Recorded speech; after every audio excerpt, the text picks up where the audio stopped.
আসসালামু আলাইকুম। স্পাইরোমেট্রির next small সেশনে আপনাদের সকলকে আমি ওয়েলকাম জানাচ্ছি। আজকে আমরা ফ্লো ভলিউম লুপ নিয়ে আলোচনা করব। যখন আমরা স্পাইরোমেট্রি করি, আমরা প্রথম সেকশনে স্পাইরোমেট্রির প্রত্যেকটা বেসিক ইন্টারপ্রিটেশন সাথে transfers of the carbon monoxide এটা নিয়ে আমরা ডিসকাস করেছিলাম। সো আজকে আমরা একটু আলোচনা করব ফ্লো ভলিউম লুপ নিয়ে। ফ্লো ভলিউম লুপে দুইটা পার্ট। একটা, আমরা যদি উপরের দিকে চিন্তা করে থাকি তাহলে একদম উপরের দিকে থাকে হচ্ছে এক্সপিরেশন, নিচের দিকে হচ্ছে একটা ইন্সপিরেশন। দ্যাট মিনস যখন আমরা একটা নর্মাল একটা শ্বাস নিব, তখন আমরা ধরেন এই পয়েন্টে লাংসটা আছে, এরপর আমি ইন্সপিরেশন শুরু করলাম, ইন্সপিরেশন শুরু করে ইন্সপিরেশন চলছে, ইন্সপিরেশন আসতে আসতে আসতে আসতে ভলিউমটা একটা অ্যাকুমুলেট করলো। এরপরে যখন আমরা এই যে ইন্সপিরেশনের এন্ড পয়েন্টে আমরা ফোর্সফুলি কতটুকু বাতাস বের করে দিচ্ছি, এটা হচ্ছে আমাদের ফোর্সফুল এক্সপিরেশন। ওকে, তাহলে ফোর্সফুল এক্সপিরেশন দেখেন, প্রথমে যখন আপনি বাতাসটা বের করবেন এক্সপিরেশনে, ফোর্সফুল এক্সপিরেশনে প্রথমে অনেক বেশি বাতাস বের করবেন, পরের দিকে কিন্তু যত সময় যাবে এক্সপিরেশনের পরিমাণটা কমে যাবে। ওকে, এবং একটা এক্সপিরেশনের পরেও যে ব্লাড ভলিউমটা এখানে জমা থাকবে, সরি, মানে যে এয়ার ভলিউমটা এখানে জমা থাকবে, এটাকে আমরা বলেছি রেসিডুয়াল ভলিউম।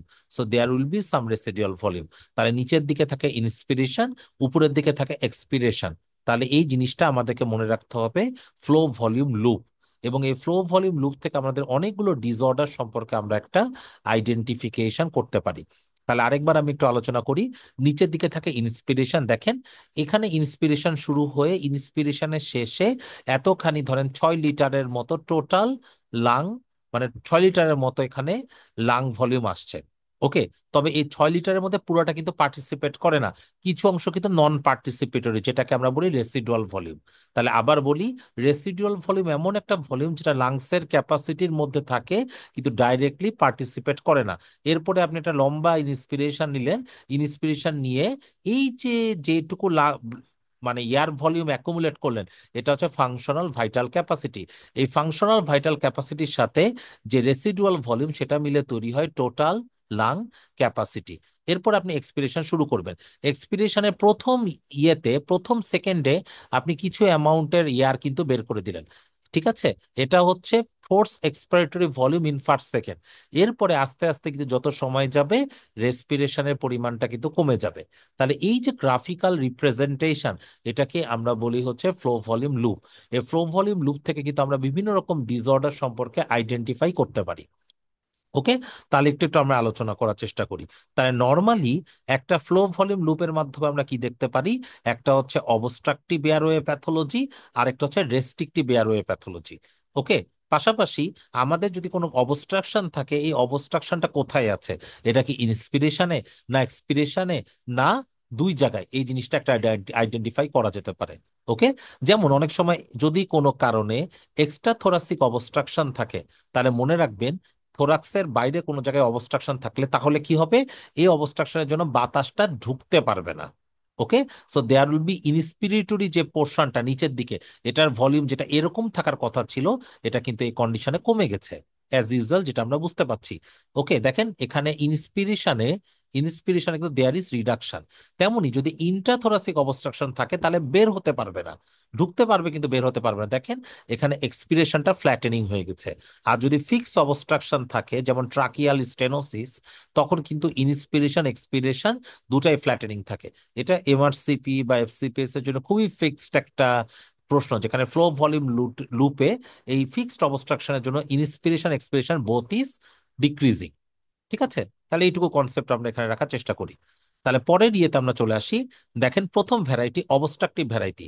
অবস্ট্রাকটিভ ভ্যারাইটি বলতে আমরা বোঝাচ্ছি যে air can not get out. Okay, তাহলে ক্যান নট গেট আউট হলে এখানে কিন্তু ইনক্রিজিং, আমরা যে অবস্ট্রাকটিভের কিছু ফিচার পড়েছিলাম, যে এই কন্ডিশনে ইন্সপিরেশনে তেমন একটা ঝামেলার চাইতে এক্সপিরেশনে ঝামেলাটা অনেক বেশি থাকে। ঠিক আছে, FEVR এটা কিন্তু, সরি, PEFR এটা কিন্তু কমে যায়। ঠিক আছে, পিক রেসপিরেটরি ফ্লো রেটটা কমে যায়। পাশাপাশি লাংসের মধ্যে এয়ার ট্র্যাপিংটা আরো বাড়ে, ফলে residual volume, total lung capacity এগুলো কিন্তু বাড়তে পারে। ওকে, এবং এক্সপিরেশনটা কিন্তু এরকম কোভিং হয়ে যায়। তাহলে আমরা যদি, এবং মানে আমরা যদি ক্লিয়ার একটা আইডেন্টিফিকেশন করতে পারি, এটা হচ্ছে সবচাইতে পারফেক্ট রেস্ট্রিক্ট মানে অবস্ট্রাকটিভ। কিরকম? ধরেন এইটা একটা normal lung volume. Normal lung volume আমরা বলেছিলাম যেখানে এই কি বলে ফাংশনাল ভাইটাল ক্যাপাসিটি, এটা কিন্তু আমরা বলেছিলাম 5 লিটারের মতো। আর এরপর ধরেন এখানে 1 লিটার, যেটা রেসিডুয়াল ভলিউম, যেটা কোনোভাবেই পার্টিসিপেট করে না, কোনোভাবেই পার্টিসিপেট করে না।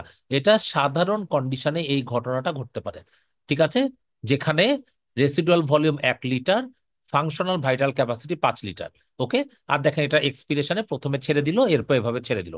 দিস ইজ নর্মাল লাংয়ের ভলিউম কার্ভ, নর্মাল লাংয়ের কার্ভ। ঠিক আছে। এখন অবস্ট্রাকটিভ, অবস্ট্রাকটিভের প্রবলেম কি? Air can not get out, that is the problem. তাহলে প্রবলেম হলে যদি গেট আউট হতে না পারে, তাহলে আরো বিশাল অংশের লাং কিন্তু লাং ভলিউম পার্টিসিপেট করতে পারছে না। তাহলে দেখেন রেসিডুয়াল ভলিউমটা এই কন্ডিশনে কিন্তু আরো বাড়বে। এখানে দেখেন প্রায় 4 লিটারের মতো রেসিডুয়াল ভলিউম আছে। ওকে।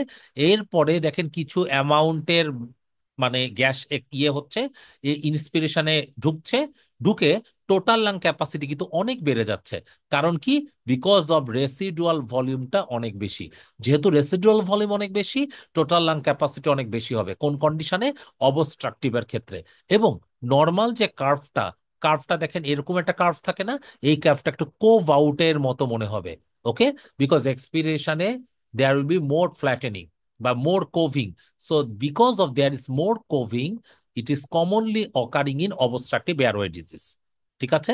তাহলে আমাদের মনে রাখতে হবে অবস্ট্রাকটিভ এয়ারওয়ে ডিজিজের টোটাল লাং ক্যাপাসিটি এবং রেসিডুয়াল ভলিউমটা, যেটা গত ক্লাসে আমরা আলোচনা করেছিলাম, এটা ইনক্রিজ করে। এবং এবং এক্সপিরেশনে দেয়ার বি মোর কোভিং। ঠিক আছে। তাহলে এই কনসেপ্টটা আমাদেরকে জানতে হবে। এবং এই জিনিসটা রিকভারি করছে কিনা, এই রিকভারি করার জন্য আমরা ব্রঙ্কো ডায়ালেটর দিই। ব্রঙ্কো ডায়ালেটর দিলে এটা নর্মাল প্যাটার্নের একটা স্পাইরোমেট্রি বা একটা স্পাইরোমেট্রির ফ্লো ভলিউম লুপ। এটা দেখেন, এটা একটা সিভিয়ার অবস্ট্রাকটিভ। ঠিক আছে। আপনি এই কন্ডিশনে যদি ব্রঙ্কো ডায়ালেটর দিলে রিভার্স করে, তাহলে এটা অ্যাজমা। ব্রঙ্কো ডায়ালেটর দিলে যদি রিভার্স না করে, তাহলে এটা মোস্ট লাইকলি সিওপিডি। বা ব্রঙ্কো ডায়ালেটর দিলে সিগনিফিক্যান্ট রিভার্সাল হচ্ছে না, তাহলে এটা সিওপিডি। ওকে। তাহলে এই কনসেপ্টটা মনে রাখতে হবে।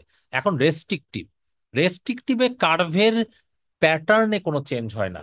নর্মাল ধরনের কার্ভের প্যাটার্নটা যেরকম, এই যে এভাবে ইন্সপিরেশনে এরকম একটা অ্যাপিয়ারেন্স থাকে, এক্সপিরেশনে এইভাবে বেরিয়ে আসে। ওকে। প্যাটার্নটা একই রকম থাকবে। বাট বাট সব জায়গাগুলো ছোট হয়ে যাবে, ইন্সপিরেশনও ছোট হয়ে যাবে, এক্সপিরেশনও ছোট হয়ে যাবে। That is the restrictive. আমরা যদি একটু আগের ছবিটা দেখি, অবস্ট্রাকটিভে বের হতে পারছিল না। আর রেস্ট্রিকটিভের সমস্যা কি? ঢুকতে পারছে না। ওকে। তাহলে রেস্ট্রিকটিভের সমস্যা হচ্ছে ঢুকতে পারছে না। তাহলে ঢুকতে না পারলে রেসিডুয়াল ভলিউমে there will not be that much amount of change. Residual ভলিউমটা কিন্তু কোনো ক্রমেই বাড়বে না। এটা হচ্ছে ইস্যু নাম্বার ওয়ান। তাহলে দেখেন রেসিডুয়াল ভলিউম মোটামুটি এতটুকু থাকার কথা ছিল, রেস্ট্রিকটিভে কিন্তু এটা তেমন একটা বাড়ে না। ওকে। এখানে কমে গেছে দেখাচ্ছে, কিন্তু এটা মেন কথা হচ্ছে তেমন একটা বাড়ে না। এটা মানে রেস্ট্রিকটিভ প্যাটার্নে দেখেন, এখানে এই যে রেসপিরেশনটা নর্মালি এটা 6 লিটার পর্যন্ত আসার কথা, কিন্তু এটা 4 লিটারেই শেষ হয়ে গেছে। ঠিক আছে। দিয়ে নর্মাল একটা এক্সপিরেশন প্যাটার্নে বাতাসটা বের হয়ে যাচ্ছে। সো ইস্যু হচ্ছে এয়ারটা ভেতরে ঢুকতে পারছে না। নর্মালি যে এই পর্যন্ত এয়ারটা ঢুকে এরকম হওয়ার কথা ছিল কার্ভটা, এই জিনিসটা এখানে হতে পারছে না। ঠিক আছে। এরকম হতে না পাওয়ার জন্য আমি যদি লাল কালার দিয়ে দেখি, এটা দেখেন রেস্ট্রিকটিভে এরকম আগে কিন্তু শেষ হয়ে যাচ্ছে। যেখানে নর্মালি ইন্সপিরেশনটা অনেক লম্বা হওয়ার কথা ছিল, 6 লিটার পর্যন্ত আসার কথা ছিল, কিন্তু এক্সপিরেশনের প্যাটার্নটা দেখেন নর্মালি ধরেন এরকম হতো। এখানে কিন্তু রেসপিরেশনের প্যাটার্নটা যেটুকু বাতাস ঢুকছে সেটা নর্মাল প্যাটার্নে বেরিয়ে যাচ্ছে। তাহলে দেখেন pattern is same, but pattern is pattern is decreased. এই জিনিসটাকে আমরা বলি রেস্ট্রিকটিভ প্যাটার্ন। অবস্ট্রাকটিভ প্যাটার্নে ঢুকবে ঠিকই, যেমন দেখেন এখানে ঢুকেছে, কিন্তু নর্মালি যেরকম ঢুকে সে একই অ্যামাউন্ট ঢুকেছে পাশাপাশি, কিন্তু অসুবিধা হচ্ছে কি, এইটা পর এটা কিন্তু পার্টিসিপেট করছে না। ওকে। আর এক্সপিরেশনে বের হতে পারছে না, যার কারণে রেসিডুয়াল ভলিউমের মাত্রাটা অনেক বেশি। কিন্তু রেস্ট্রিকটিভে রেসিডুয়াল ভলিউম তেমন কমই অনেক কম থাকে। এটা বাড়ার কোনো প্রশ্ন ওঠে না, বরঞ্চ কম থাকে। কিন্তু কিন্তু রেস্ট্রিকটিভে ইন্সপিরেশনটা ডিক্রিজ করে, লাং ক্যাপাসিটিটা ডিক্রিজ করে, যেখানে অবস্ট্রাকটিভের লাং ক্যাপাসিটিটা ইনক্রিজ করে। সো এই ইস্যুটা আমাদেরকে মনে রাখতে হবে। তো রেস্ট্রিকটিভ প্যাটার্নের প্রবলেম হচ্ছে কি, এই যে কালো কালার দিলে আমরা বুঝতে পারছি it can not get seen. So that's the issue. তাহলে এখানে অবশ্যই রেস্ট্রিকটিভের জন্য এক্সপিরেশন ডিক্রিজড হবেই। ঠিক আছে, কিন্তু গুরুত্বপূর্ণ পয়েন্ট হচ্ছে ইন্সপিরেশনও ডিক্রিজড হবে, সাথে রেসিডুয়াল ভলিউম টোকার লাং ক্যাপাসিটিও ডিক্রিজড হবে। কোনো কোভিং থাকবে না, নর্মাল যেরকম ইন্সপিরেশন বা এক্সপিরেশন হওয়ার কথা তেরকমই হবে, কিন্তু সবগুলো ছোট হয়ে যাবে। ওকে। আর আমি আগেও বলেছিলাম, যদি কোনো কারণে if we get A fix airway obstruction, তাহলে যেমন যদি কোনো কারণে ফরেন বডি থাকে বা গয়টার থাকে বা ট্রাকিয়াল স্টেনোসিস থাকে, তখন কিন্তু এই কন্ডিশনে আমাদেরকে মনে রাখতে হবে যে এই জিনিসগুলোর ক্ষেত্রে যদি ইন্সপিরেশন এক্সপিরেশন দুটাই যদি ফিক্সড অবস্ট্রাকশন থাকে, it could be it could be tracheal stenosis, foreign body or goitre. এই কন্ডিশনগুলো মনে রাখতে হবে। এখানে ইন্সপিরেশন এক্সপিরেশন দুটাই ফিক্স থাকে, রেসিডুয়াল ভলিউমটা বরং একটু ইনক্রিজ থাকে। So last but not the least, যখন নর্মাল এয়ারওয়ে লাংসের কথা আপনি বিবেচনা করবেন, তখন এই প্যাটার্নটা অনেকটা এরকম থাকবে। কিরকম থাকবে? আপনি এইটা শুরু করবেন, এই জিনিসটা শুরু করবেন একটা নর্মাল ভলিউম আকারে। দেখেন, এইটুকু আপনার রেসিডুয়াল ভলিউম, এই রেসিডুয়াল থেকে এটা নর্মাল একটা inspiration leading to a normal expiration. Okay, so normal এক্সপিরেশনের মতোই।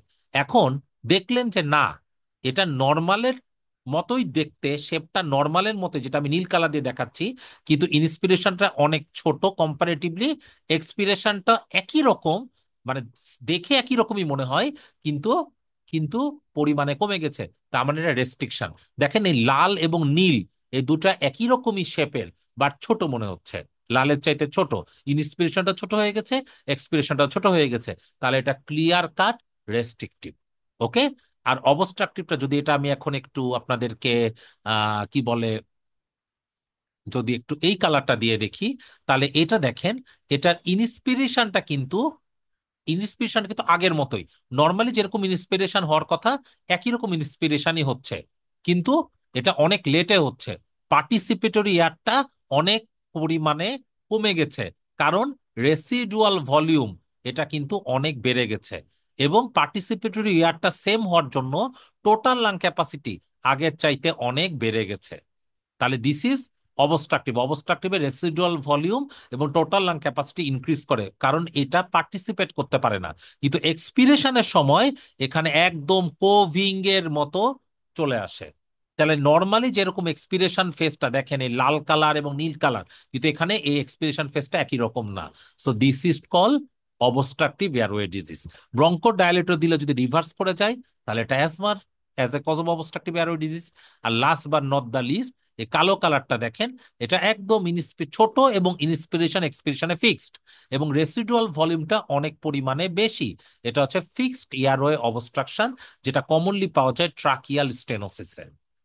সো আমাদের যখন পুরাপুরি মানে স্পাইরোমেট্রিটা শিখবো, এই দুইটা ইস্যু আমাদেরকে প্রপারলি ইভালুয়েট করতে হবে। So that's it.